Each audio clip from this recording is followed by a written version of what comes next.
What's going on, everybody? Rewind Mike here, and today I'm going to be doing a top 5 nostalgic video games video. Now this is a video response to Black Metal Gamer.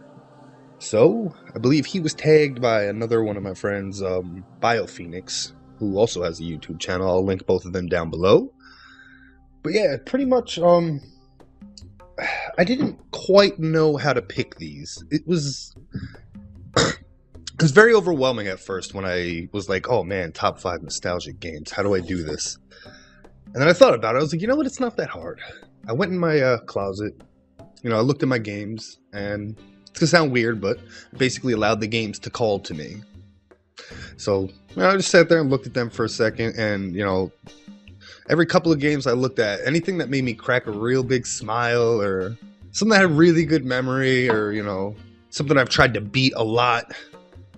Those were the games that I decided to choose, because those are the ones that I remember the most. Those are the ones I had the most trouble with. I turned them on the most. So, you know, without further ado, we're going to jump right into this shit like I always do. There's no specific order for these. No one is greater than the other. They're just nostalgic. That's the thing here. So, first we're going to start off with a Double Dragon 2. I used to play this game all the fucking time. Have I ever beat it? No. Does that make it a bad game? Absolutely not. It's probably one of the more fun beat-em-ups on the Nintendo. You know, aside from, like, the Turtles games, and there's just a fuck ton of beat-em-ups, but Double Dragon 2 is one of the games that I've played a lot. I love the music, I love the gameplay, and just everything about it screams nostalgia to me. Next game is going to be Castlevania, which I'm pretty sure everybody has played that on the Nintendo if you collect or play games back in the day. But that's another game that I played that so much. I've always tried to beat it. I've always got frustrated with it, but no matter what, I always went back to it. It never pissed me off to the point where I was like, fuck it, I'm done with this game. Not to mention, I used to play this with my mom all the time too, which really makes it fucking awesome. My mother loves Castlevania and Mario 3. It's hilarious. Alright. Next game we got here is Monster Party. I adore this game to pieces. It's cute, it's scary, and it's got just the right amount of difficulty,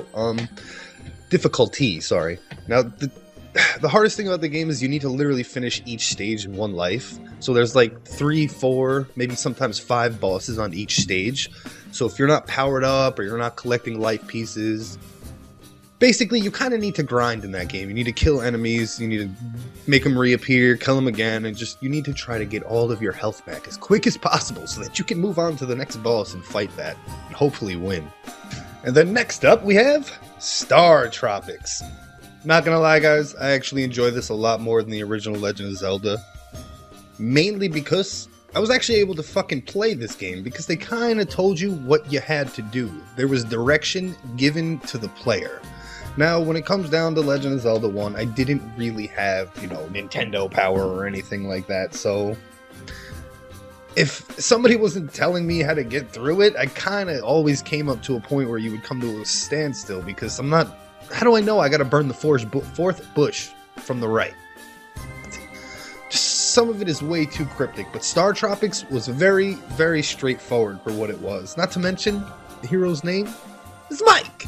Come on! I gotta love the game, right? It just makes sense. The exploration of that is super fun. Again, it comes down to the music. The gameplay is really tight. I like the whole grid-based movement. It feels sort of natural to me for a game like that. And that was actually pretty quick there. And the final, most nostalgic game that I could have thought of is Mega Man fucking 3. I actually remember getting Mega Man 3 the first time. We walked into this store. It used to be Caldor's. It's like a Walmart or Kmart or whatever the hell you want to call them. Target. It's like one of those type of stores. It's not around anymore. Well, maybe in other states, but not in New York. It's not around anymore. I remember we went in, and then, you know, we did the shopping, and then when we came out, my father turned around, and he literally pulled out Mega Man 3. He's like, I got this! Now, he didn't show me the box, he showed me the cart, because apparently he fucking stole it. But, nevertheless, it was still one of the greatest memories of my childhood, you know, aside from what I found out years later. Anyway, Mega Man 3, I love it. I've beaten that game so many times. It's probably my favorite Mega Man. I love all the power-ups. I love all the bosses. I love the fucking music for it. And that's just one of the many reasons why Mega Man 3 is more nostalgic to me than 1 or 2 or 4, which I used to play a lot of 4 back in the day, but I never owned it. My cousin had that, son of a bitch. I own it now, but anyway, guys.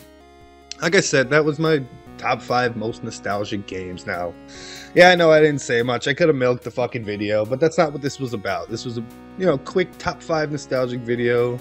I got tagged. I wasn't quite sure if I was going to do this, but I decided to just jump ahead and just do it because, like I said, once I looked at the games, they just kind of called to me. Made it a lot easier. Anyway, so now it's my turn to tag somebody. You know what that means, right? I'm actually going to go ahead and tag 2 people. Yeah. I'm going to go ahead and tag 2 people. So the first person up for tags, I'm going to tag you, Brasel.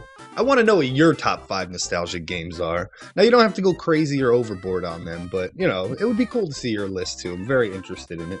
And then the next person that I'm going to tag is Dubious Gaming. Dubes, you play so many different games, so many different genres. I know this is going to be tough for you to make. But I want to see what your answer is anyway. So, like I said, I'm going to tag Brasel TheGamer. I'm going to tag Dubious Gaming. Guys, get those videos out as soon as possible. Anybody who's watching, thank you very much. If you enjoyed, give a like, subscribe, comment down below if you want. Let me know what your 5 favorite games are. And as always, guys, I'm Rewind Mike. Thank you very much for watching.